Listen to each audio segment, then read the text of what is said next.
Hostel के कमरे में बेदर्दी भी थी। शेज़ल बेड पे बैठी थी। उसकी आंखें सुर्ख थीं और चेहरे पे मामूम तासुर था। कमरे में वाहिद रोशनी वो थी जो मोबाइल से उसके चेहरे पर पड़ रही थी। उसके बेड की साइड टेबल पर कॉफ़ी का भरा हुआ मग रखा था, जिससे उसे छुआ तक नहीं था। उससे आंखें रगड़कर साफ की। आंखों के आगे बार बार वो मंजर था जैसे पुलिस बशर और बेगम को साथ ले जा रही थी, और उनके कपड़े खूनोलूद थे। पहली इतलात के मुताबिक दोनों ने गैरत के नाम पर सीनिया का कत्ल कर दिया था। वो यकीन नहीं करना चाहती थी, कर ही नहीं सकती थी। मोबाइल पे एक नंबर डायल करते हुए उससे कॉल मिलाई। मोबाइल कान से लगाया। दूसरी तरफ से एक अच्छे जवाब के लिए वो हरगिज़ पुरुमीद नहीं थी। पुलिस मोबाइल में बैठे हुए वरियाम बेग का फ़ोन बजा। उससे कॉल अटेंड करके मोबाइल कान से लगाया। हेलो। पूछलत में लगता था। कॉल मत काटना वरियाम। वो जल्दी से बोली, मुबादा कॉल कट ही ना जाए। मुझे तुमसे ज़रूरी बात करनी है। मैं शेज़ल सैमसन बात कर रही हूँ। उससे अपने आसपास देखा और कॉल काट दी। फिर खुद भी मोबाइल से बाहर निकल आया। बाहर आकर पेंट की पॉकेट से छोटा मोबाइल निकाला और उसी नंबर पे कॉल मिलाई जिससे कुछ देर कबल उससे कॉल आई थी। वरियाम पे पुलिस इंक्वायरी बैठनी थी। वो जानता था उसकी कॉल टैप की जाएंगी। इस मोबाइल पे जो सिम थी उसका मालिक 4 माह पहले मर चुका था। अल्लाह जन्नत में जगह दे। सिम इस्तेमाल करने से पहले वरियाम ने उसे दुआ दी थी। शेज़ल कॉल कट जाने पर उसे बार बार कॉल्स मिला रही थी, मगर उसी पल उससे एक अनजान नंबर से कॉल मौसूल हुई। उससे कॉल अटेंड करके मोबाइल कान से लगाया। क्या बात है बीबी? पहले तो मर्द बदनाम थे, अब औरतें मर्दों को हरासा करने लगी हैं क्या? क्यों कॉल्स किए जा रही हैं? वो पूरी तरह भड़का। कैस मेरी कॉल से ही उठा रहा। जीने के घर में सबके फ़ोन बना रहे हैं। मैं तो मेरी औलादे हैं वो सब, ये ठेका लिया है मैंने उनका। मुझे क्यों बता रही हैं? वो हन्नूस बेजार नजर आता था। मुझे सीनिया के बारे में पूछना है। मुझे सिर्फ ये बताओ वो जिंदा। वो उसकी पिछली हर बात को भूलकर बस यही पूछ रही थी। आखिरी इतलात तक मेरी माँ का नाम जीनिया नहीं था, फिर मुझे उसके मुतालिक क्यों पता होगा? तुम मेरी मदद करो, मैं बदले में तुम्हारी मदद करूंगी। शेसल ने होंठ काटते गहरी सांस ली। मुझे सिर्फ उसकी हैरियत की इतला दे दो। माजरत बीवी, रॉबिन हुड के मामे की रूह मेरे जिस्म में नहीं रही। न मदर ट्रीसा से मेरा कोई ताल्लुक है, और न मैंने सारी दुनिया की औरतों की मदद का ठेका लिया हुआ है। एक ही मदद कर दी तो अब तक झेल रहा हूँ। शेजल चंद पल चुप रहकर होंठ काटती रही, फिर जैसे एक फैसला कर लिया। मैं वो पहेली समझ गई हूँ जो तुम्हें सीनिया ने बताई थी। इससे पहले कि वो फ़ोन काटता, शेजल ने उसे साकिन कर दिया। मैं तुम्हें उस शख्स तक लेकर जा सकती हूँ जो तुम्हारा मुजरिम है, क्योंकि वो मेरा सबसे करीबी है। सिर्फ एक बार मेरी मदद कर दो, बदले में मैं तुम्हें वो मिलेगा जिसे तुम ढूंढ रहे हो। मरियाम ठहर गया था। कई लम्हे दोनों तरफ खामोशी रही। वो सिर्फ दोस्त नहीं है, वो मेरे लिए बहुत कुछ है। सिर्फ इतना बताओ वो जिंदा है या नहीं, बस सिर्फ इतना। उसकी आंखें एक बार फिर झलक पड़ी। चेहरे पे हाथ रखे वो बेआवाज सो रही थी। उसकी आवाज़ दूसरी तरफ नहीं जा सकी। घाक औरत है वो। उसका कज़न उससे बंदूक ताने खड़ा था और वो अपने हक में बोल रही थी। मैं उस पे जुमले कस रहा था तब उसने सहा। कैसे जब उसे जलील करना चाहा तब उसे सारी दुनिया पे राज खोल दिया कि वो आदमी आग से खौफजदा है। गोली लगे हुए बाजू से पुलिस की 3 गाड़ियों को आग लगाकर अपने ही मंगेतर का ड्रामा इस्तेमाल करके भागी है वो। तुम्हें लगता है वो मर गई होगी? शेज़ल पे आवाज़ रोने लगी। यानी वो खून उसके बाजू पे गोली लगने का था। बशर ने उसे नहीं मारा, वो मार ही नहीं सकता। वो कभी किसी दिन कहीं से नुमादार हो सकती है। हो जाए तो पुलिस को इतला देना। मफरूर मुलजिमा। उससे कॉल काट दी। शेज़ल ने चेहरा हाथों में छुपा लिया। उसे बेतहाशा रोना था, इसलिए कि सीनिया हाकिम आज़ाद थी। ये आंसू उसकी जीत के नाम। वो उसके साथ नहीं थी लेकिन आज़ाद थी। उसकी खैर खबर नहीं थी लेकिन वो मैदानी जंग से दूर थी। दोस्त छूट गई थी मगर कम से कम जिंदा थी। ये बहुत था, बहुत ज़्यादा। उसकी आंख कटर-पटर की आवाज़ के साथ खुली थी। वह हड़बड़ा कर उठ बैठी। चंद लम्हे खाली-खाली नज़रों से अपने अतराफ में देखती रही। फिर उसका दिमाग आहिस्ता-आहिस्ता नॉर्मल होने लगा। वो छोटा-सा कमरा और उसके कम सामान उसकी निगाहों का सवर ही हो गए थे। माजरत बच्चे, मगर तुम्हें जगाना ज़रूरी था। मेहरबान चेहरे और आंखों में नरम तासुर लिए वहीद कह रहा था। उसके हाथ में मेडिकल बॉक्स था। ज़ीनिया खाली-खाली निगाहों से उसे देखती रही। मेरा काम हो गया है, मुझे सुबह निकलना होगा। इससे पहले तुमसे कुछ बात करनी होगी। और मैं पूरे 1.5 दिन बाद वो बिलाखिर एक लफ्ज़ बोली थी, मैं आपके साथ जाऊंगी। जाकर भी अपने लहजे में पहले जैसे दमकनत नहीं पैदा कर सकी थी। कुछ था जो उससे पसपा कर रहा था। शायद उससे उसका गुरूर लिया गया था। तुम मेरे साथ नहीं जा सकते। वो उसी नरमी से कहते हुए उसके सामने आकर बैठा। सीनियर ने नामहसूस अंदाज से अपना बैग करीब किया। तुम्हारे लिए यही बंदोबस्त कर लिया है, इसलिए अब तुम इन लोगों को अपना खानदान समझना और उन्हीं से ताल्लुक़ रखना और इनके गिर्द खुद को महफूज समझना। वो कुछ सामान बाहर निकाल रहा था। सीनियर ने बैग में हाथ मारकर कुछ तलाशना चाहा मगर वो ठड़क गई। ये बैग उसी का था, मगर अंदर महज कपड़े थे, सिर्फ कपड़े। उस शख्स पर उसका शक गहरा हुआ। आपका सामान किसी क्रिमिनल के सामान जैसा था, जिसे पोर्ट पर लाया नहीं जा सकता था। मेरे पास महफूज है, जल्द वापस कर दूंगा। उसकी तरफ देखे बगैर बोला। सीनिया बिल्कुल ठहर सी गई। ये आदमी जो देख रहा था, वो क्यों नहीं देख पा रही थी।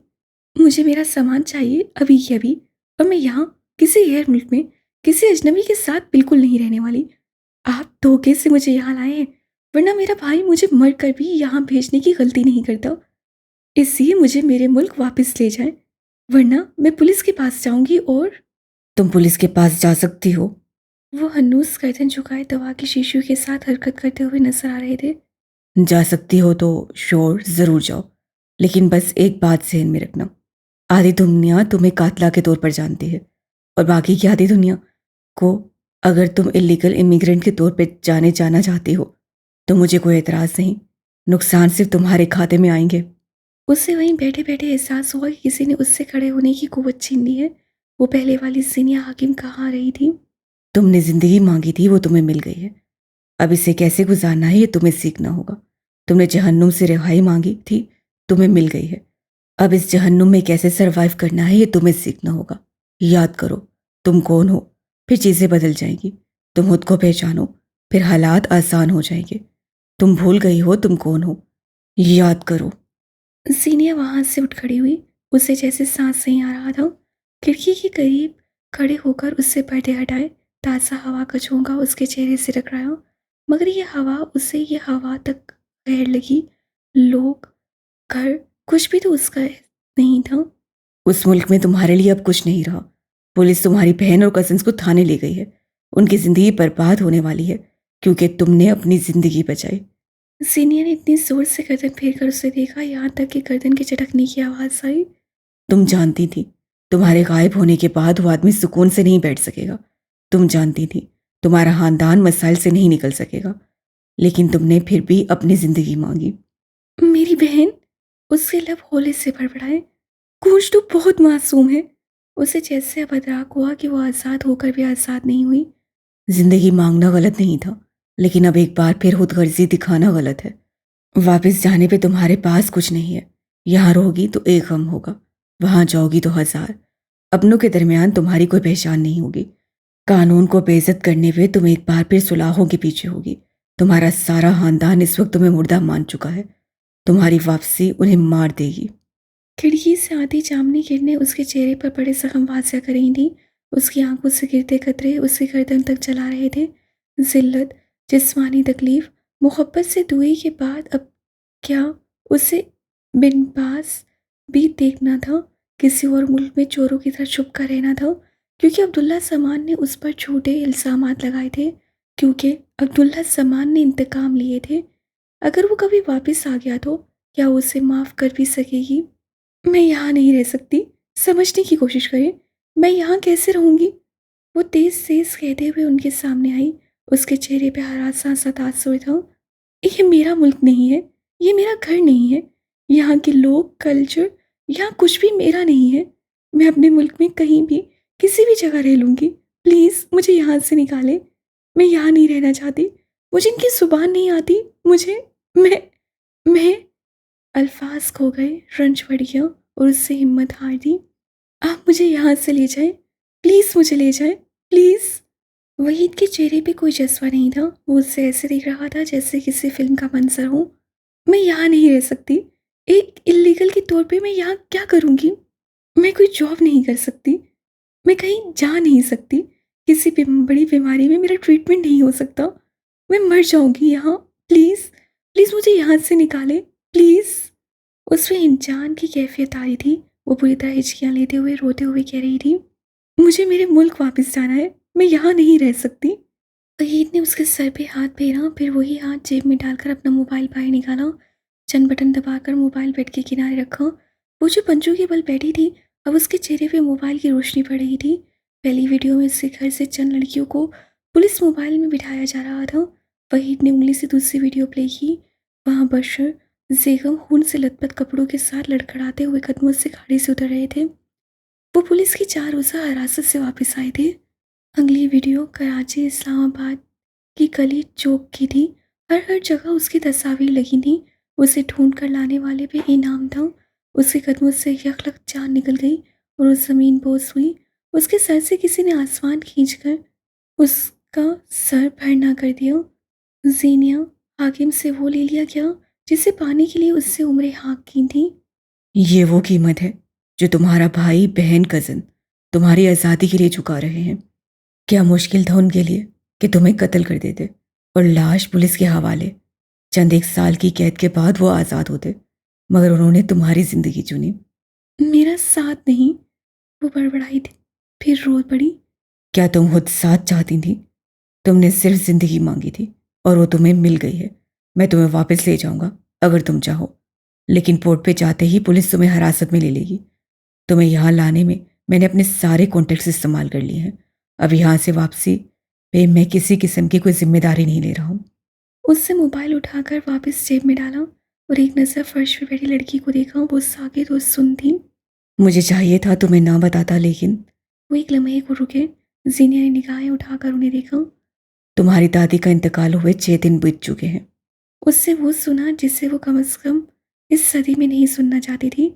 सुनहरी आंखों वाली लड़की के लिए सारी दुनिया जलकर राख हो गई थी और उससे उसी राख के अंदर खुद को मतवन पाया। वो टुकर टुकर उस आदमी का चेहरा देखे गई। मसीहा या मौत, कौन था वो? थाने की उस कोठरी में 3 से 4 लड़कियां सुकड़ी सिमटी सी बैठी थीं, चादर से अपने वजूद छुपाए, निगाहें फर्श पर मरकूज किए। वो तमाम लड़कियां आसपास देखने से गुरीज कर रही थीं। उन्हीं में से एक गूंज हाकिम भी थी। उसके जहन में सिर्फ एक बात घूम रही थी, जिसे वो जितना चाहे झटकती उतना ही याद आती। क्या तुम्हें ये मालूम है तुम कौन हो? याद करो तुम कौन हो। याद करो तुम कौन हो। कुछ लोगों के पास सब कुछ होता है ना, बिल्कुल ऐसे जैसे वो लोग ब्लेस्ड हों। लैपटॉप सामने रखे वो खोए खोए अंदाज में कह रही थी। आपको पता है, मैंने अपना बहुत ख्याल रखा, अपनी स्किन का, अपनी रूटीन का, और भी बहुत कुछ, मगर कुछ मिसिंग है। मुझे अब भी लगता है भला मुझसे बेहतर है। कुछ लोग होते हैं जिनका क्रिस्मा ही ऐसा होता है कि हम आम लोग पस मंजर में चले जाते हैं। मंजर ने कुछ सोचते हुए सह हिलाया। मैंने तुम्हें बताया था गूंज, तुम्हारा मसला लोग नहीं है, तुम्हारा मसला ये है। उससे कनपटी पे उंगली से दस्तक दी। खुशबू में रचे बसे महंगे कपड़े पहनने वाले लोग ब्लेस्ड होते हैं। ये सोच है सिर्फ। लोगों को करीब से जाने लगोगी तो उनसे खौफ खाओगी। एक लफ्ज़ है, एतमाद। इंसान के अंदर अगर ये एक लफ्ज़ रच बस जाए तो उसे कोई चीज़ मरूब नहीं कर सकती। वो रुका, गूंज के तासुरात जांचे फिर कहने लगा। इंसान दूसरे इंसान से सिर्फ इसलिए मरूब होता है क्योंकि उसका दिमाग बार बार उसे बताता है कि तुम में कोई कमी है, तुम दुरुस्त नहीं बोल रहे, तुम ज़्यादा हंस रहे हो। ओह, अब तुम उंगलियां क्यों मरोड़ रहे हो? ओह, तुम्हारे तो कपड़े अच्छे नहीं हैं। ये सब एक बीमार दिमाग करता है। उससे मेज पर धरा ऊन का कोला और बाकी सामान लिया। शायद वो कुछ बुनने की तैयारी कर रहा था। बीमार दिमाग कैसा होता है? मेरा दिमाग बीमार है, क्योंकि मुझे हमेशा ऐसा ही लगता है। कूंज तुरंत बोली। लैपटॉप को गोद में मस्जिद घुसा लिया। बीमार दिमाग वो होता है जिसे खुद से ज़्यादा लोगों की परवाह होती है। फला बंदा मुझे देख रहा है या नहीं, फला मेरे बारे में क्या सोच रहा है। मैंने ये कह दिया, अब इस पे मेरा क्या इंप्रेशन बनेगा। और उसे बीमार करने वाले इंसान के पेरेंट्स और दोस्त होते हैं। माँ बाप पे सिर्फ औलाद को खिलाने और पहनाने की जिम्मेदारी नहीं है, सिर्फ उसके ज़ाहिर को तंदुरुस्त रखने का फ़र्ज़ नहीं है। घर पहली दर्सगाह है और उस दर्सगाह के मोलिम पे फ़र्ज़ है कि बच्चे के दिमाग को भी दुरुस्त रखे। काउच पे बैठा आदमी अब सफ़ेद ऊन सुर्ख स्वेटर में शामिल कर रहा था। दोस्त और पेरेंट्स अगर बात बात पे टोके ना, आगे बढ़ने दे, डराए ना, तो इंसान का दिमाग तंदुरुस्त रहेगा। बच्चा भी चंद माह का होता है तब से उसे बताया जाता है, बिल्ली आ जाएगी, कुत्ता आ जाएगा, रात का अंधेरा है, अंधेरा बुरा होता है। ये परवरिश का सही तरीका नहीं है। डर खौफ किस चीज़ का? अंधेरा है जैसे रोशनी है, जानवर हैं जैसे इंसान है। खौफ किस चीज़ का? किसी के घर ले जाते वक्त कपड़ों का ध्यान रखा जाता है। अगर यही सफाई उसे उसके घर पे सिखाई जाए तो बच्चा बड़ा होकर बाहर निकलते वक्त ये ना सोचे पहनना क्या है। बोलने और खाने पे 1000 ताकीदें की जाती हैं। जब बाहर जाना हो, कहीं दावत हो, तब क्यों नहीं जब बच्चा घर में हो। ये था तुम्हारे मस्ते का कॉज, उसकी शुरुआत।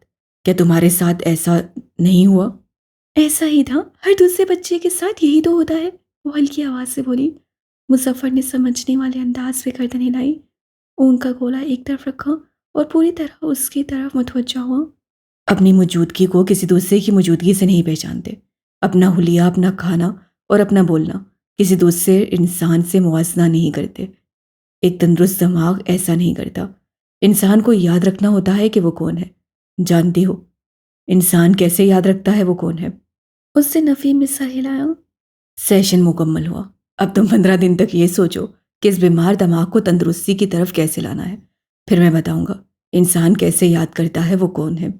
कूंज ने बेचारी शक्ल बनाकर उसे देखा, मगर वो मुस्कुराते हुए कॉल काट गया था। उससे कह दिया, अगली बार तो फिर अगली बार। और कोई तुम्हें तुम्हारी शनाख्त नहीं करवाता, ये तुम्हारा अपना स्किल होता है। एक दुबली पतली औरत ने उसे कोठरी से बाहर निकाला। सर पे दुपट्टा अच्छी तरह जमाए, खुद को हर तरफ से छुपाते वो उसके साथ चलने लगी। जहन में बहुत कुछ था जिससे वो झटक नहीं पा रही थी, बहुत कुछ था जिससे वो भाग नहीं सकती थी।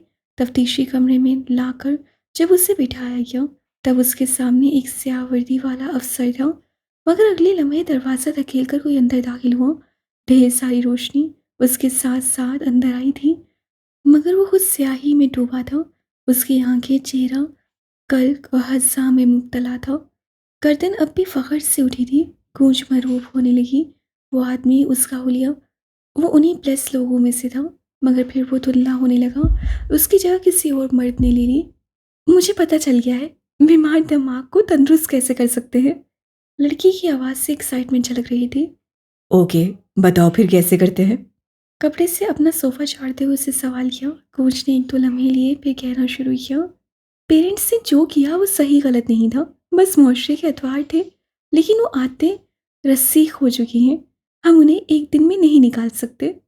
वो बोलते बोलते रुकी। उसे लगा मुजफ्फर उसकी बात ध्यान से नहीं सुन रहा, मगर फिर इंसान को क्या करना चाहिए गूंज हाकिम? वो कुर्सी पर बैठते हुए पूछने लगा। उसे धाड़स मिली।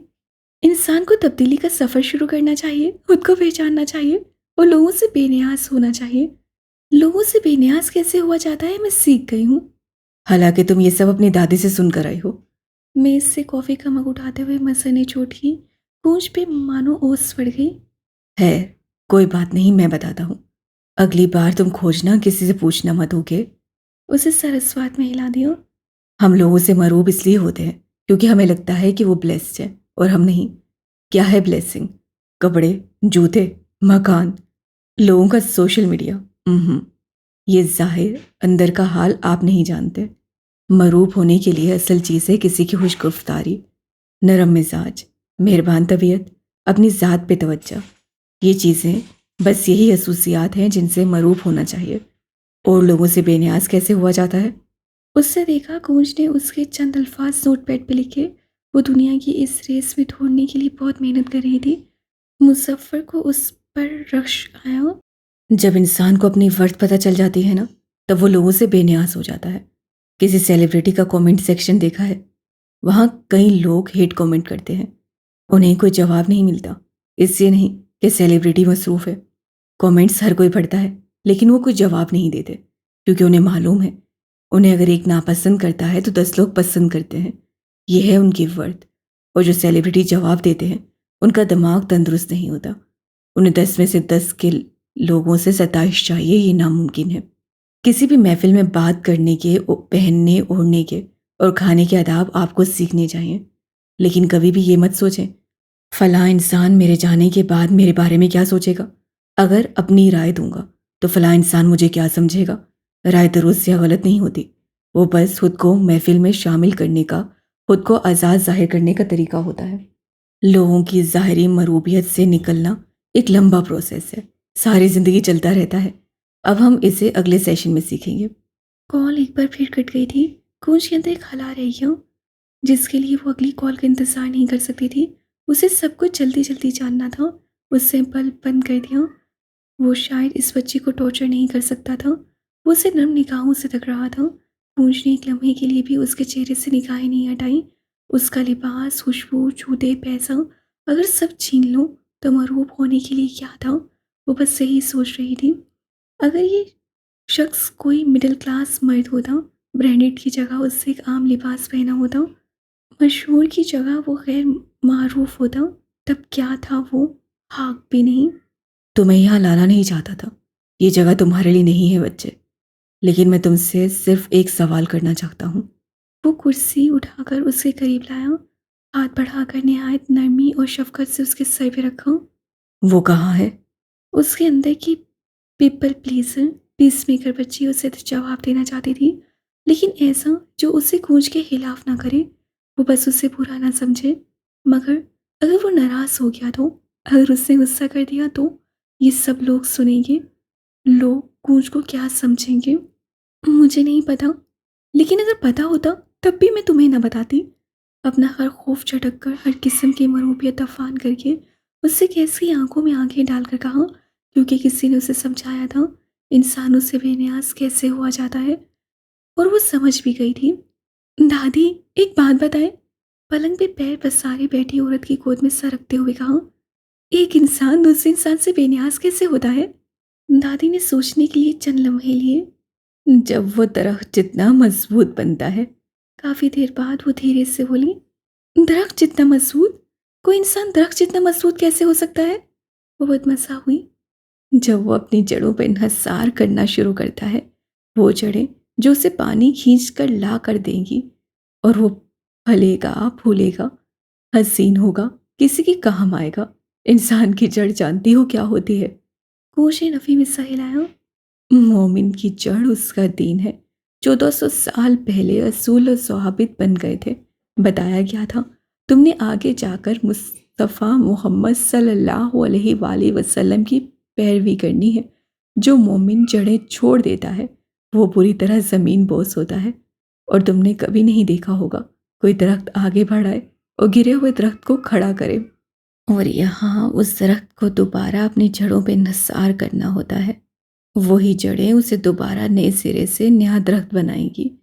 जड़ें भूल जाने वाला, उनसे गाफिल होने वाला इंसान हसारे में है। कौन चुपचाप उन्हें देखती रही। कहने को पूछने को कुछ बाकी नहीं रहा था। दरख्त को मालूम होता है कि उससे पानी खुद लाना है, हवा उसे खुद लेनी है, लंबा और तनावर अपने दम पे होना है।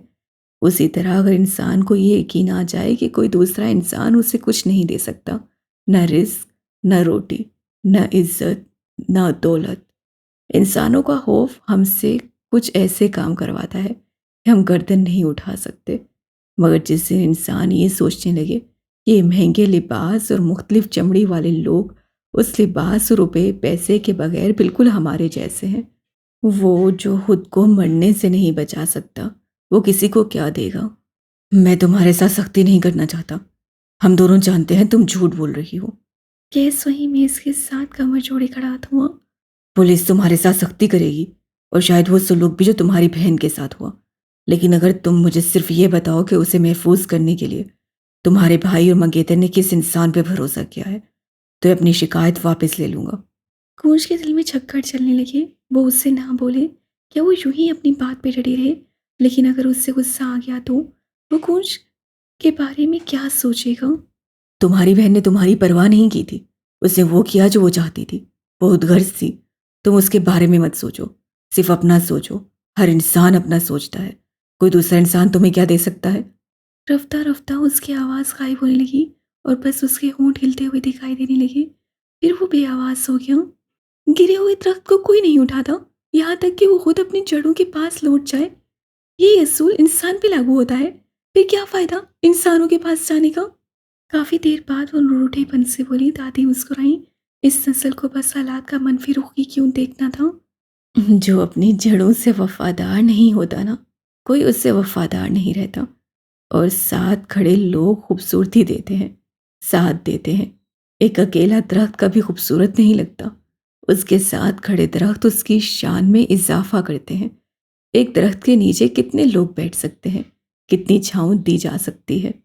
10 दरख्त होंगे तो बोझ बढ़ेगा, छांव बढ़ेगी।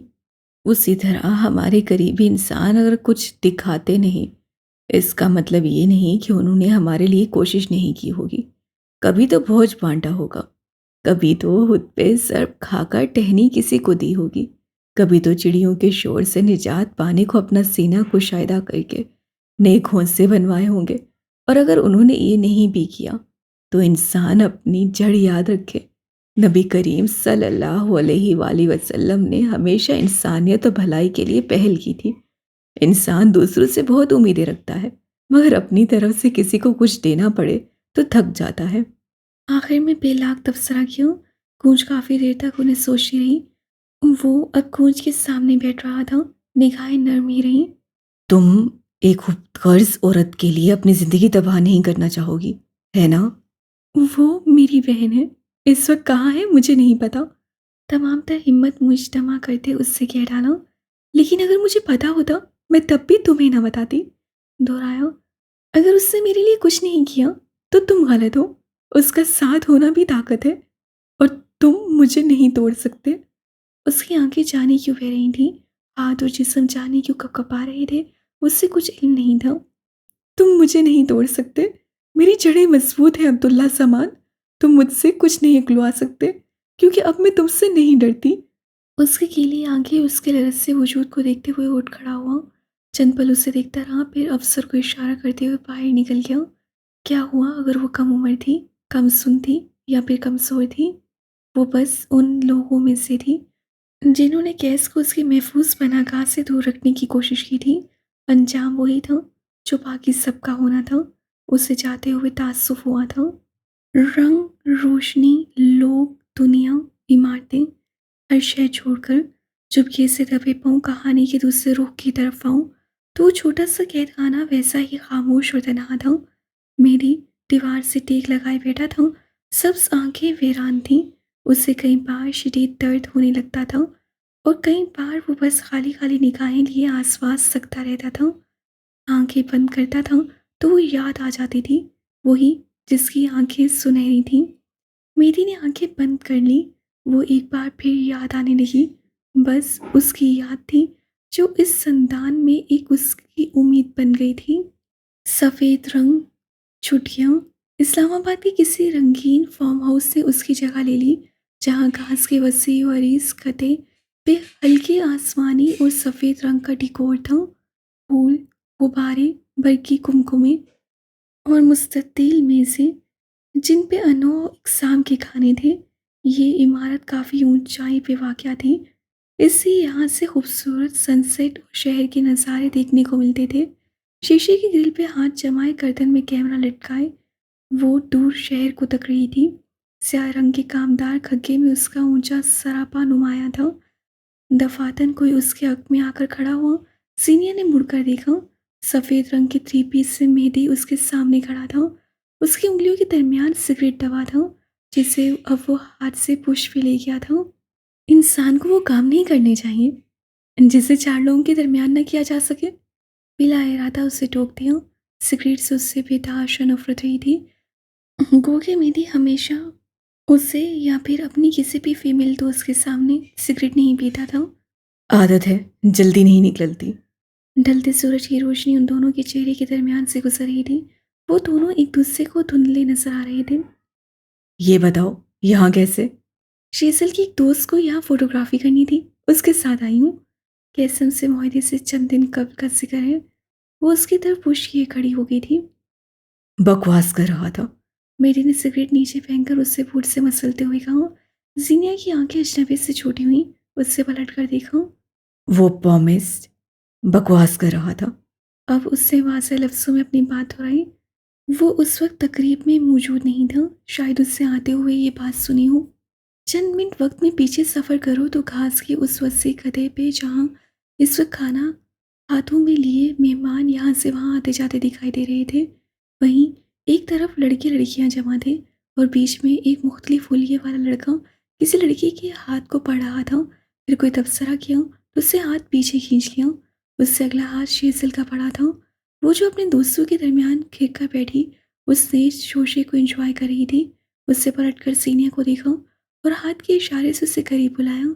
सीनिया ने मना कर दिया तो उठकर उसके करीब आई। यार 2 मिनट का काम है, हमने कौन सा यकीन कर लेना है उसकी बात का, सिर्फ सुनेंगे और बस। वो इनकार करती रह गई मगर शेज़ल उसे खींच कर ले आई, अपने बराबर उसकी जगह बनाई और उसका हाथ पढ़ने को कहा। लड़की ने हाथ पढ़ने के लिए उसका हाथ को अपने हाथ में लेना चाहा मगर वो पहले ही हाथ परे कर गई। यहीं से पढ़े। यहाँ से किस्मत खराब दिखाई दे रही होगी। लड़कों में से किसी ने लुकमा दिया जिससे शेज़ल ने मुड़कर देखा। बिल्कुल तुम्हारी शक्ल की तरह। उसके बरजस्सा जवाब पर बाकी सब समय सीनिया भी हल्का सा मुस्कुराई। शेज़ल ने सीनिया का हाथ अपने हाथ में लेते हुए आगे किया और अब रयान नामी वो पामिस्ट उसका हाथ देख रहा था। उसी लम्हे उस हुजूम में कोई आकर खड़ा हुआ जहाँ से उसे सीने की पुष्ट नजर आती थी। रयान ने उसके हाथ की लकीरें पढ़ी, फिर उसे देखा। It's scary. उससे बेख्तियार झुर्झुरी। तुमसे घर छूटेगा, शोहर भी और मुकाम भी। वो कहना चाहता था इज्जत भी मगर कह नहीं सका। ये अटल है। उससे इजाफा किया। सीनिया के चेहरे पे कोई तासुर नहीं आया। उससे जिस तरह हाथ आगे किया था उसी तरह वापस भी खींच लिया। माहौल में यकदम तनाव बढ़ गया था। वो उठ खड़ी हुई और बगैर किसी की तरफ देखे आगे बढ़ गई। उससे मेहदी को नहीं देखा था। शेजल उसके साथ चलते हुए उसे कुछ समझाती रही। सीनिया महज सर हिलाती रही थी। उसके दिमाग से चीज़ें जल्दी नहीं निकला करती थी। क्या पता सच कह रहा हो।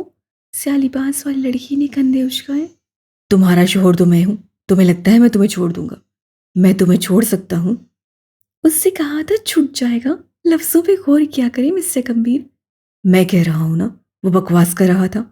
जीनिया को ना जाने कि उसका लहजा थोड़ा सख्त लगा और मेहदी को उसके चेहरे पे उदासी सख्त खुली। और अगर ऐसा कुछ है तो मैं बदल दूंगा। तुमसे कुछ नहीं छूटेगा। न नाम, न मुकाम, न शहर, न घर। किस्मत दवाओं और कोशिशों से बदलती है। मैं दोनों तरीके इस्तेमाल करके उसे बदल दूंगा। बाकी सब छूट गया तो मैं शायद कुछ न कर सकूं, लेकिन तुमसे शोहर नहीं छूटेगा। धूप अब दम तोड़ने लगी थी। कानों की शांगें खुशबुएं यहाँ तक आ रही थी। अब सबके बीच वो कह रहा था और अगर छूट गया तो मैं वापस ले आऊंगी। सीनियर ने उसकी बात दरमियान में काटी। ऐसे नजूमिया बेच कर खा सकती हूँ। मेरा घर मुकाम सब वापस ला सकती हूँ। उससे कंधे से बैग उतारा और कैमरा निकाला। और शोहर? वो मुस्कुराहट दबाए हुए पूछ रहा था। सीनियर ने आंखें घुमाई। जरा अपना मोबाइल भी निकाल लो और मुझ बेकसूर को ब्लॉक लिस्ट से निकाल दो।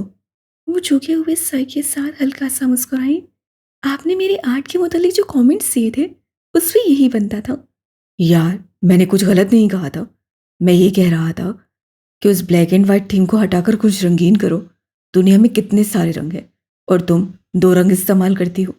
मैं तो जिस दिन 7 से 8 रंग ना देखूं, मेरा दिन ही नहीं गुजरता। रंग, लोग, बातें, कोई इंसान इस सब के बगैर कैसे रह सकता है? उससे बेख्तियार झुर्झुरी। जीनिया जवाब में कुछ कह रही थी। मेरी नाक सुखेड़े सुनता रहा। रंग रूह सख्त हुए। कह के दम तोड़ गए और वीरानी एक बार फिर खाली पाई। यहाँ वो कमर दीवार से लगाए तन्हा और खाली हाथ था। सोचे किसी से शुरू होती थी तो वो सीनिया थी और जहाँ आकर ख़त्म होती थी वो भी सीनिया हाकिमी थी। उस सफ़ेदी से तंग आकर उससे आंखें बंद कर ली। उसी पल दरवाज़ा खुला। मेरी ने आंखें नहीं खोली। वो इस वक्त कम अज़ कम सरकोन की शक्ल तो बिल्कुल नहीं देखना चाहता था मगर वहाँ सिर्फ सरकोन नहीं था। आज 3 से 4 लोग हाथों में मुख्तलिफ चीज़ें लिए अंदर दाखिल हुए। दीवार के साथ एक सफ़ेद स्क्रीन लगाई गई। एक तरफ सफ़ेद स्टूल पे सफ़ेद ही रंग का प्रोजेक्टर रखा गया। आने वाले तमाम लोगों के लिबास भी सफ़ेद ही थे। सरकोन के हाथ में पॉपकॉर्न के 2 पैकेट थे। उससे बाकी सबको बाहर जाने का इशारा किया और खुद मेहदी के साथ जुड़कर बैठा। एक पैकेट उसकी गोद में रखा और दूसरा अपनी। प्रोजेक्टर की रोशनी सफ़ेद पर्दे पर पड़ी तो वहाँ बेरंग मंजर चल रहा पड़ा। मेहदी दम साध गया। मैंने सोचा तुम्हें बताऊंगा तो तुम्हें यकीन करोगे या नहीं, लेकिन अगर तुम्हें दिखाया जाए तो जाहिर है तुम यकीन करोगे। वो बड़े ही मज़े से कहते हुए पॉपकॉर्न मुंह में डाल गया। मेरी बस से दूर पर्दे की तरफ देख रहा था जहाँ हर शय बेरंग थी। वो बालकोनी में खड़ा हुआ उससे मोबाइल कान से लगा रखा था। उसी लम्हे गोली चली और मेहदी के सीने में आकर बेहोश हुई। उसके जिस्म को धक्का लगा। उसी पल में 2 और गोलियां चली और उसके जिस्म में सुराख हुए। मेहदी का हाथ बेख्तियार अपने सीने तक गया था। तो ये दर्द वही था। Nice shot. ज़रकोन ने 3 उँगलियां हथेली पर मारते हुए गोया ताली बजाई थी। अगले मंजर में उसे सीने को आग लगी इमारत के अंदर भागते हुए देखा। मेहदी के दिल को कुछ हुआ था। उसके बस में होता तो वो वक्त को पीछे लेकर जाता। बस एक बार उससे कह पाता, सब ठीक हो जाएगा। कहना पड़ेगा, लड़की है बहादुर। कहाँ से मिली? उससे गर्दन फेर कर मेहदी को देखते हुए दिलचस्पी से पूछा। मेहदी ने उसे नहीं देखा। वो स्क्रीन देख रहा था जहाँ रेस्क्यू टीम के 2 मर्द सीनियर को बाहर ला रहे थे। उसके बाजू पे कोई जख्म था। उसका लिबास जल गया था। उसकी आंखों में जलन उतर रही थी। मेहदी को यूं लगा जैसे उसके जिस्म पे चूंटियां रेंग गई हों। मीरा ने उसे थप्पड़ मारा। उसके हाथ की मुट्ठी भींच गई। वो रोते हुए एक एक को मेहदी के जिंदा होने का यकीन दिला रही थी। और यहाँ उसे उसकी मोहब्बत, उसकी दलेरी देख मेहदी की आंखों में पानी के कतरे जमा हुए। कई बार इंसान की अपनी तकलीफ़ें बेहद सानवी रह जाती हैं। अगला मंजर जानलेवा था। गैस गंभीर ने उसके गले पर अपने दोनों हाथ जमाए। मेहदी गंभीर के लिए लम्हा मेरी मौत था। सारी दुनिया आग बन गई, फिर राख और फिर धुकते कोयले, ऐसे कोयले जिन्हें मेहदी के दिल पे मसला क्या था। इससे बढ़कर कोई तकलीफ़ क्या हो सकती थी। कोई उसकी बीवी पे भरी महफिल में हाथ उठा सकता था।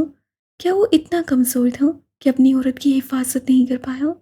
वो सारा का सारा हक सर हुआ। उसके बाद तो वो जैसे सांस नहीं ले पा रहा था। मैं गैस सम्मान कम्पीर, मेहदी कम्पीर के लीगल गार्जियन के तौर पे जीनिया हाकिम को अपने भाई के कत्ल के इल्ज़ाम में नामजद करता हूँ। वो कह रहा था और मेरी सुन हो रहा था। साकिब शल, कौन सा ताल्लुक कहाँ आकर टूट रहा था। कौन से चेहरे कहाँ आकर किसी जानवर का रूप धार रहे थे।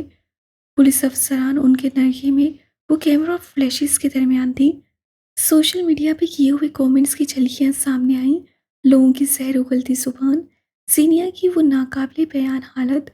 मेहदी गंभीर को अपनी ज़िंदगी में कभी किसी चीज़ से इतना मुतासिर नहीं किया था जितना स्क्रीन पे गुजरते, आगे बढ़ते, चलते बदलते मंजर कर रहे थे। उसकी रूह तक मुतासिर हो रही थी। अगले मंजर टुकड़ों में तकसीम शुदा थे। वो अदालत की राहदारियों में थी। वो कैमरे के सामने थी। कभी वो पुलिस की गाड़ी में थी। उसके सर से दुपट्टा सिरको, चेहरा वासिया हो। वहाँ जख्म थे। वैसा हर जख्म उसे अपने दिल पे नक्श होता महसूस हुआ। अगले मंजर में वो पुलिस की तहवील से गायब हो गई थी। मेरी बेख्तियार आगे हुआ, यूं जैसे अब कुछ अच्छा होने वाला था। मगर नहीं, अगले मंजर में पुलिस उसके कत्ल हो जाने की इतला दे रही थी। गैरत के नाम पे कत्ल। सब आंखें जामिद हो गई। हर हरकत, हर गर्दिश थम गई। किसी ने मेहदी के सीने से दिल निकाल कर उसे रोन दिया था। और यहाँ स्क्रीन एक बार फिर सफ़ेद हुई। मेहदी ने तेजी से गर्दन मोड़कर सरकोन को देखा। मुझे देखने दो, अब कहाँ है वो? बंद क्यों किया है? इसे वापस चलाओ। वो हाथ उठा उठा कर कह रहा था। ये सब किसने किया है? मेरी बीवी को कैसे फ्रेम कर सकते हो तुम लोग? चलाओ इसको। वो कहाँ है मुझे बताओ। घुटनों के बल उठकर उसे सरकोन के किरपान पकड़ना चाहे, मगर वो उसके चेहरे पे थप्पड़ मारते हुए उसे दूर हटा गया था। मेहदी गिरा, उसे दोबारा उठने की कोशिश की। इस बार जरकोन ने उसकी पस्सियों में सर दे मारी। ये वार कारी था। एक लम्हे के लिए उसकी सारी दुनिया थम गई। आवाज़ें, मंजर, गर्दिश सब थम गया। जरकोन उससे गालियां बक रहा था। मेहदी नहीं सुन पा रहा था। उससे अपने सीने में आग लगते हुए महसूस की। उसके कान साए साए कर रहे थे और दिमाग में सीटियां सी बज रही थीं। जर्ब ने वाकई सजा दी थी। उसकी रीढ़ की हड्डी तक में सनसनाहट दौड़ गई। अगर दोबारा तुमने मुझ पे हाथ उठाने की कोशिश की तो मुझसे बुरा कोई नहीं होगा मेहदी गंभीर। वो नीचे झुककर उसके जबड़े को हाथ में लिए कह रहा था। ये सफ़ेद कमरे, यहाँ बहुत जल्द तुम सीक्वेंस खो दोगे, कुव्वत इरादी खो दोगे, वक्त का हिसाब भी। फिर तुम्हें एंजाइटी होगी। उसके बाद तुम हेलुसिनेट करोगे, फिर अपनी याददाश्त खोने लगोगे। ये जगह, यहाँ तुम पागल हो जाओगे और तुम यही डिजर्व करते हो। तुम्हारी बीवी अब तक तो कहीं घर खो चुकी होगी। उसका इंतज़ार और यहाँ से निकलने की उम्मीद छोड़ दो। बूट से उसे ठोकर मारते वो कमरा छोड़ गया था। मेहदी बंद होती आंखों से उसे जाते हुए देखता रहा। क्या वो वाकई भूल जाएगा वो कौन है? क्या वो वाकई उम्मीद छोड़ देगा? सीनियर हाकिम से दोबारा ताल्लुकात होंगे? एक वक्त में इंसान जिन चीज़ों के पीछे भाग रहा होता है उससे इल्म नहीं होता। वो कभी उन्हीं चीज़ों के मिल जाने पे नाखुश होगा। वो कितनी ही देर से खिड़की में खड़ी बाहर देख रही थी। आंखें खुश थीं मगर सुर्ख, चेहरे के जख्म वासिया थे, पीठ की जलन इल्लामान। जो उससे चाहा था वो तो जिंदगी थी जो उसके पास थी, मगर जो छूटा था वो उसकी भरपाई कहाँ से करती? सब खोटा हो गया था। ये सब उसे बेसांस कर रहा था। खड़े खड़े उसकी टांगें शल होने लगी थी मगर वो खिड़की से नहीं हटी। कभी ठेले वालों को देखती जो नाफहम जुबान में सदाएं लगा रहे थे। औरतें ज़्यादातर अबाया और हिजाब में मलबूस थीं। कुछ साड़ियाँ पहने हुए ठेलों के करीब आकर रुकती, सब्जी खरीदती, फिर आगे बढ़ जाती। कुछ अपने बच्चों के हाथ पकड़कर स्कूल से वापस घर ला रही थी। मर्द ऑफिस से लौट रहे थे, कुछ अपने किसी काम को जा रहे थे। गाड़ियाँ, बाइक्स, टांगे मेन रोड पे जिंदगी भाग रही थी। ढाका आबादी में एक बड़ा हिस्सा रखता है और उस खिड़की में खड़े हुए शोर रश और लोगों की बहुतायत देख जीनिया इस बात पे यकीन भी कर चुकी थी। लोगों के चेहरे, मुस्कुराहटें, माहौल सब अपना अपना था, फिर भी सब गैर क्यों था? उसके सारे वजूद में ऐसी बेचैनी थी जिसे वो कह भी नहीं सकती थी। वो खिड़की से हट गई, कमरे में रखे उस वाइट बेड की तरफ आई। सब तुम्हारी वजह से हुआ है जीनिया, सरगोशी करते उससे खुद को बावर करवाया। तुम उस औरत की मौत के जिम्मेदार हो जिससे तुम्हें माओ की तरह पाला। तुम जिम्मेदार हो, सब तुम्हारी वजह से हुआ है। मेहदी तुम्हारी वजह से तकलीफ में है। कूंज, बशर, अब्बा सब तुम्हारी वजह से सफ़र कर रहे हैं। तुम वजह हो, सिर्फ तुम। उससे खुद को बावर करवाया। वो जो कई दिन से डट कर खड़ी थी रफ्ता रफ्ता ढह गई। उसे उसके जिस्म की सारी तवानाई एक ही लम्हे में सल्ब होते हुए महसूस हुई। इरादी या गैर इरादी तौर पे वो हर शय का इल्ज़ाम ले गई थी। वो जो उससे किया था या नहीं किया था, ज़िंदगी अब वो अपने आप ही खुद हराम करने वाली थी क्योंकि वो यही डिज़र्व करती थी। इंसान चाहे जितना मर्ज़ी अकेला होने का राग अलापता रहे, खुद को अगले कुल समझ ले, अपनी ताकत पे रश्क कर ले, उसे हर दौर में इंसानों की ज़रूरत रहती है। जिस्मानी तकलीफ़ वो तकलीफ़ है जिसके आगे बड़े-बड़े सुरमा हार जाते हैं। वो सारी रात खौफ और हिफाज़त के ज़ेर असर जागती रही थी। ज़ेनिया हाकिम इस एक ज़िंदगी में मरना पसंद करती, मगर किसी पे भरोसा करना नहीं। ये बिन बास शायद ख़त्म हो जाता, ये तकालीफ मिट जाती, वक्त कभी मरहम बन जाता, मगर वो कभी पहले जैसे नहीं बन सकती थी। तूफ़ान आते हैं और सब बहा कर चले जाते हैं, आसार मगर रह जाते हैं। रात का जाने कौन सा पहर था जब उसकी आंख लग गई। जब उसकी आंख दोबारा खुली उसे अपने बिस्तर और बाजू चिपचिपा सा महसूस हुआ। दर्द की लहर उसकी रीढ़ की हड्डी और बाजू में महसूस हुई। उससे उठने की कोशिश की मगर खाली मैदा उसका दिमाग चकराए देता था। कई लम्हे उसकी आंखों के आगे अंधेरा रहा। उससे पलके झपक झपक कर मंजर वासिया करना चाहा। उसने बाजू पे हाथ रखा, वो गीला और चिपचिपा था। वो खामोशी उठ बैठी। आंसू दर्द के मारे कब निकले थे उससे कोई इल्म नहीं हो सका। वो बस बाजू लटकाए सारों कतार रोए जा रही थी। दर्द खत्म हो जाने की बजाय बढ़ता चला गया था। उसे साइड दराज से हाथ मारा तो लैंप रोशन हुआ। जर्द रोशनी में जब उससे अपने बिस्तर पे निगाह डाली तो अगली सांस नहीं ले सकी। उसका बिस्तर, उसकी सफ़ेद चादर खून से भरी हुई थी और उसके बाजू से अब तक पल पल खून बह रहा था। उसका ऊपर का सांस ऊपर और नीचे का नीचे रह गया। जीनिया उठ खड़ी हुई, दुपट्टा उठाकर बाजू में बांधने की कोशिश की मगर हाथ तक खून से रंग गए। उससे सर पीछे गिरा दिया। लंबे गहरे सांस लिए, जख्म खुल गया था और तकलीफ बढ़ गई थी।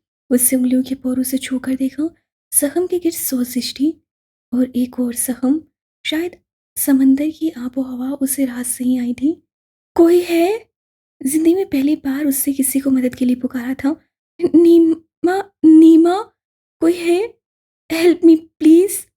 सिसकियां दबाते दर्द से तड़पते उसके लबों से घुटी घुटी आवाज निकली मगर जवाब निदारद। जीनिया ने दांत पे दांत जमाए उठकर बेड की साइड टेबल पर पड़ा ग्लास हाथ में लिया और पूरी कुव्वत से दरवाजे पे दे मारा। खामोशी में अर्ताश पैदा हुआ और बस यहाँ उसी लम्हे वो गिर पड़ी। ज़मीन पर हाथ मारते हुए वो बहुत मुश्किल से दर्द बर्दाश्त करने की कोशिश कर रही थी। चंद लम्हों बाद नीमा अंदर आती दिखाई दी। उससे हाथ मारकर बत्तियां जलाईं तो सारा कमरा रोशन हो गया। उससे बेड की तरफ देखा, वहाँ खून था। फर्श और सीने के बाजू पे भी खून था। औरत के चेहरे पे कोई तासुर नहीं आया। वो पलट गई। चंद पल बाद वो वापस आई तो उसके साथ वहीद भी थे। वो सीने के पास आकर बैठी, कैंची से उसका बाजू फाड़ा। जख्म पूरी तरह खुल गया था। उससे एक झटके में सीने को बाजू में उठाकर बेड पर लिटाया। वो मुसलसल दर्द से चिल्लाती रही और नीमा चुपचाप उसके बाजू के जख्म साफ करती रही।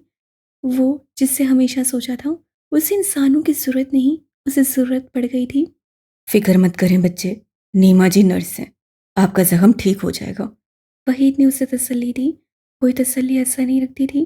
दर्द हर लफाजी पे भारी था। चंद पल बाद वो उसकी पट्टी कर चुकी थी। इस सारे वक्त में सीनिया किसी 2 साल बच्चे की तरह रोती रही थी। करवट के बल सोने की कोशिश भी मत करना, जख्म बहुत बुरी तरह खराब हो चुका है। और उन्होंने वहीद को देखा, फिर सीनिया को जिसकी आंखें नकाहत से बंद हो रही थी। जहां तक मुझे लगता है, ये बाजू दोबारा पहले जैसा नहीं हो सकेगा।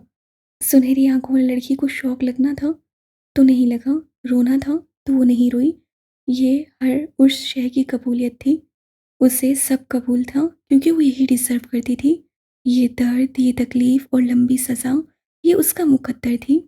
लोग कहते हैं इंसान को उम्मीद नहीं रखनी चाहिए, इंसान को लोगों से रवाबित कम रखने चाहिए, इंसान को यूं करना चाहिए, यूं नहीं।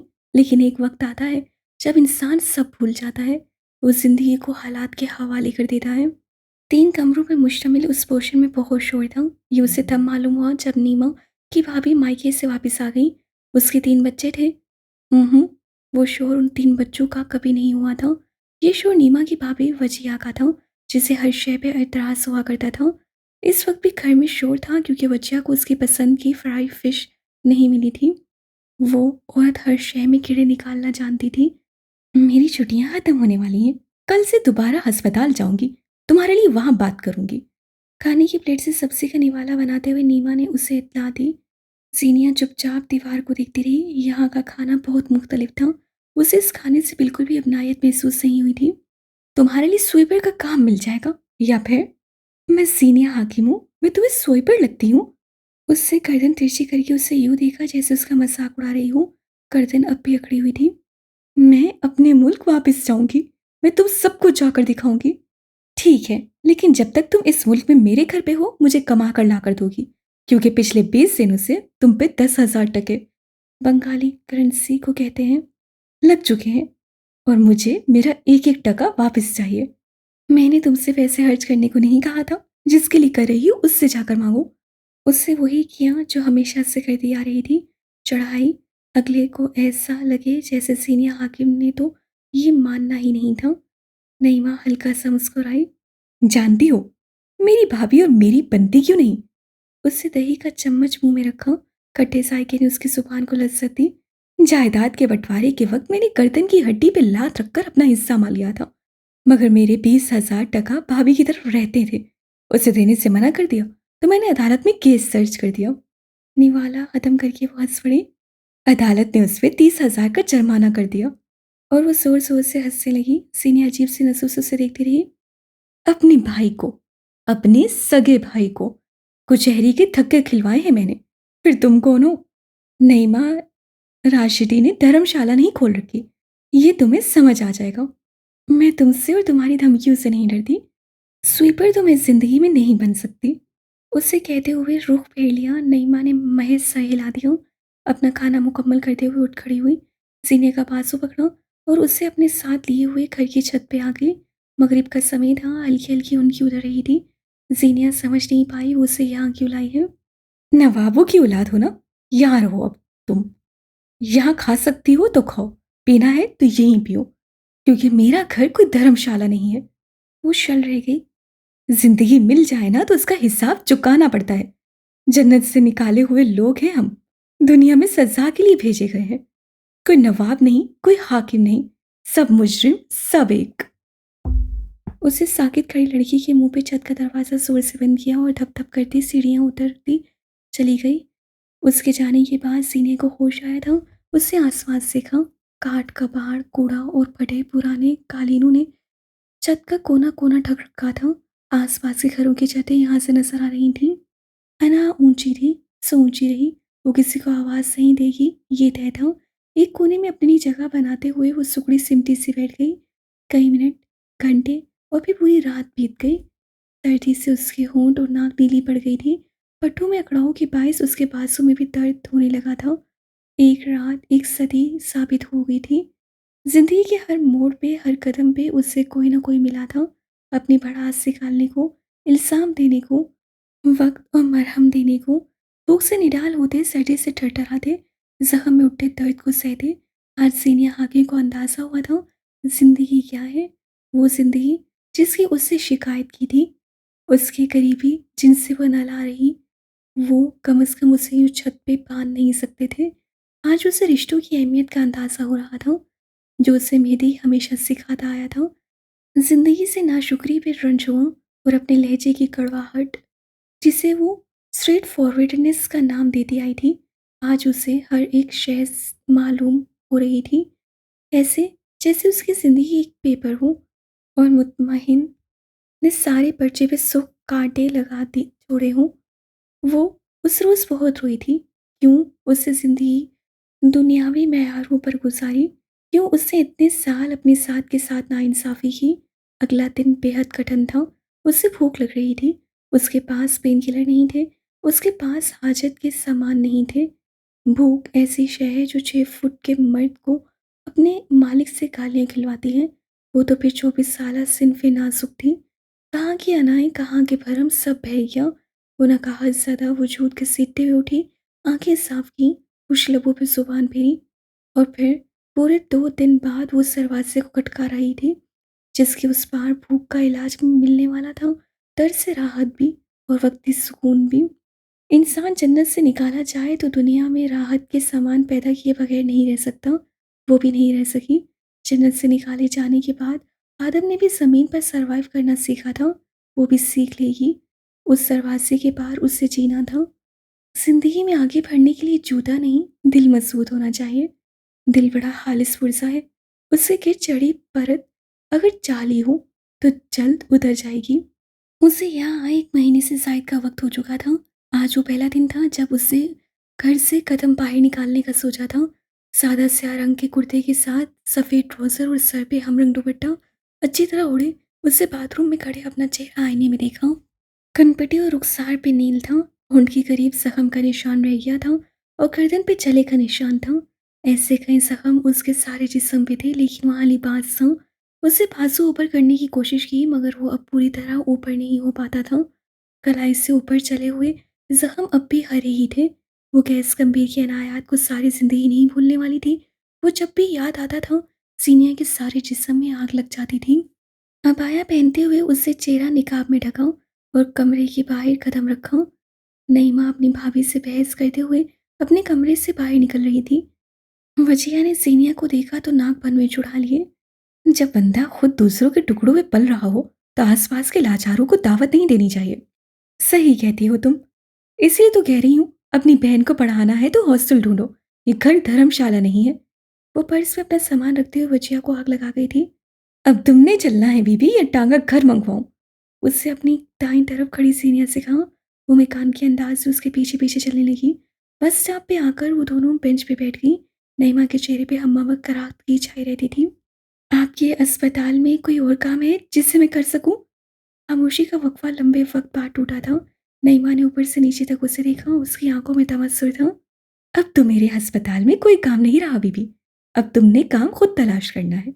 नईमा अरशदी की ऑफ़र्स महदूद मुद्दत के लिए होती हैं। लेकिन मैं क्या करूँगी?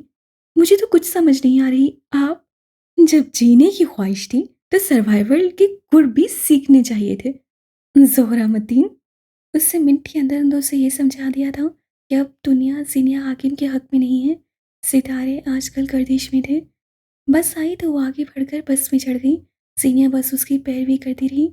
सब अजीब था। वो 1.5 माह बाद घर से निकली थी। उसे रोशनी आँखों में चुभ रही थी। लोग उसे यूँ लगा लोग उसे देख रहे हैं जैसे मरकज़ निगाह बस वही हो और कोई नहीं। उँगलियाँ मरोड़ती रही, हिजाब दुरुस्त करती रही। गैस गंभीर ने उसके साथ का एतमाद छीन लिया था। अगले स्टॉप पे नईमा उतर गई। चारों न चार सीनिया को भी उतरना पड़ा। यहाँ से तुम्हारे और मेरे रास्ते जुदा हुए। अब तुम अपने सफर पे जाओगी। नईमा ने उसके सामने रुकते हुए कहा। सीने की हथेलियां पसीने से भीगने लगी। अगर खो जाओ तो ये एड्रेस है, घर आ जाना। उससे एक छोटा सा कागज उसकी तरफ बढ़ाया, जिसे उससे मेरे मेरे हाथों से थाम लिया। वो काट लिए एक तरफ चलने लगी। बार बार पीछे मुड़कर देखती, कभी चलते चलते रुक जाती। उससे अंदाजा हुआ कि वो चलना भूल चुकी थी। चंद कदम चलकर उसका सांस फूल गया। उससे एक जगह ठहर कर अपने अतराफ में देखा। गाड़ियां, ट्रैफिक, लोग, शोर। वो पंजों के बल सड़क के एक तरफ नीचे बैठ गई और दोनों हाथ कानों पे रख लिए। आंसू तवातर से बहने लगे। ये लोग, दुनिया, शोर, हर शय क्यों उसे खौफजदा कर रही थी। उसे गुस्सा आने लगा। उसे हर शय बहुत बुरी लग रही थी। किसी ने आकर उसे कंधे से हिलाया तो उठी। वो कोई ज़ईफ मर्द था जो उससे बंगाली ज़बान में कुछ पूछ रहा था। ये फ्रस्ट्रेशन का आला दर्जा था। जहाँ उसे कोई बात समझ नहीं आई, उठी और तेज तेज कदम लेती वहां से चली गई। 1.5 से 2 घंटे बाद उससे खुद को एक निजी स्कूल के अंदर पाया, जहाँ पहले से कई खवातीन इंटरव्यू के लिए मौजूद थीं। उन्होंने सीनियर से कुछ पूछा, उसे जवाब नहीं आया। वो अजीब सी नज़रों से उसे देखती रही। आप इंटरव्यू के लिए नहीं जा सकती मिस। जिन लोगों को बुलाया गया है सिर्फ वही जा सकती हैं। काफ़ी देर तक वहाँ बैठे रहने के बाद वो रिसेप्शनिस्ट तक गए ताकि वो उसे अंदर भेज सके, मगर इस जगह से जवाब पे वो अगले चंद पल खामोश रह गई। और आपको ये जॉब मिलने के चांसेस भी बहुत कम है, क्योंकि आपको बांग्ला नहीं आती। उससे बड़ी शाइस्तगी के साथ सीनियर के मुस्तकबिल का नक्शा खींचा। यहाँ बस नहीं हुई थी। अस्पताल की रिसेप्शनिस्ट, स्कूल की टीचर, एकेडमी की ट्यूटर और फैक्ट्री में मुलाजमत तक के लिए उससे कभी सीवी लाने को कहा गया और कभी बांग्ला ना आने की वजह से माजरत की गई। उसे सारी जिंदगी मौके कैश किए थे। उसका टैलेंट और जहानत काफ़ी हद तक उसे मगरूर किए रखता था। आज सब हवा हुआ, सब नील, खाली। कौन सीनिया हाकिम, क्या टैलेंट, सब रदी था। इस दुनिया में कोई इंसान कुछ नहीं था। जो देना था अल्लाह ने देना था, जिसे उसने कभी अपनी कामयाबियों में याद नहीं किया था। उससे घर जाना चाहा मगर उसके पास पैसे नहीं थे। वो अस्पताल के बाहर सड़क के एक तरफ खड़ी हो गई, आंखें बंद कर ली। हर कोई उसे देख रहा था, हर कोई उसे देखेगा, हर कोई उसकी बात कर रहा था, हर कोई उस पे हंस रहा था। सब गटमट हो रहा था, सब जामद, सब तेज, सब अजीब। वो फूट फूट कर रोने लगी। आते जाते लोगों के दरमियान वो बच्चों की तरह बिलख रही थी। डिप्रेशन के आसार वाज़ेह होने लगे थे। लोग उसे अजीब नज़रों से देखते हुए जा रहे थे। कोई किसी के लिए नहीं रुका। कौन रुकता है। कई मिनट बाद नईमा अंदर से आती दिखाई दी। उससे कोई फिक्रमंदी नहीं दिखाई, बस चंद पल उसे रोने दिया और फिर उसे साथ लिए बस में चढ़ गई। घर आकर अपना सामान सीने के साथ कमरे में मुंतकिल किया। रात के पैर पलंग पे बैठे हुए नईमा ने बेहद गौर से उसे खिड़की के पास खड़े हुए देखा। शायद उससे घुटन हुआ करती थी। तुम्हारे मुतल्लिक अपने एक डॉक्टर से बात की है मैंने। तुम्हारा प्रॉपर चेकअप कर देंगे। मुझे जॉब नहीं मिली और ना मिलेगी। उसकी आवाज़ हल्की थी। मैं कभी कुछ नहीं कर सकूंगी। सब बर्बाद। जिंदगी एक जॉब ना मिलने से ख़त्म नहीं होती। कोई तुम्हें बर्बाद नहीं कर सकता जब तक तुम खुद होना होना चाहो। अब मेरे लिए कुछ नहीं है। अब सब खत्म। उसकी आवाज़ अब के नईमा तक नहीं पहुंच सकी। बाहर से आते वजिया के शोर में सारी आवाज़ सब गई। वो कितने घंटे वहां खड़ी रही उसे अंदाज़ा नहीं हुआ। निगाहों के आगे बस मंजर बदलते रहे। पुलिस, अदालत, कमरा, तफ्तीश, ढाका पोर्ट, वो जहन्नुम जैसी दो रातें। वो चलता हुआ बाजू और फिर उससे खिड़की पे रखी छुरी उठाई, दीवार के साथ टेक लगाए बैठे, आंखें बंद की और एक साथ कलाई पे 3 से 4 कट्टे मारे। उन पल पल कलाई से बहते हुए फर्श को सुर्ख करता चला गया। तकलीफ से उसके हलक से कराह बरामद हुई। तकलीफ बढ़ गई, फिर ख़त्म हो गई। आंखें खुली रहीं, फिर बंद हो गई और तारीकी में जाते वक्त उसकी आंखों के पार सब्ज आंखें थीं। उनमें नागवारी थी। अब वो नाकों को कहाँ देख पाएगी। अब तो सब खत्म। अब तो बस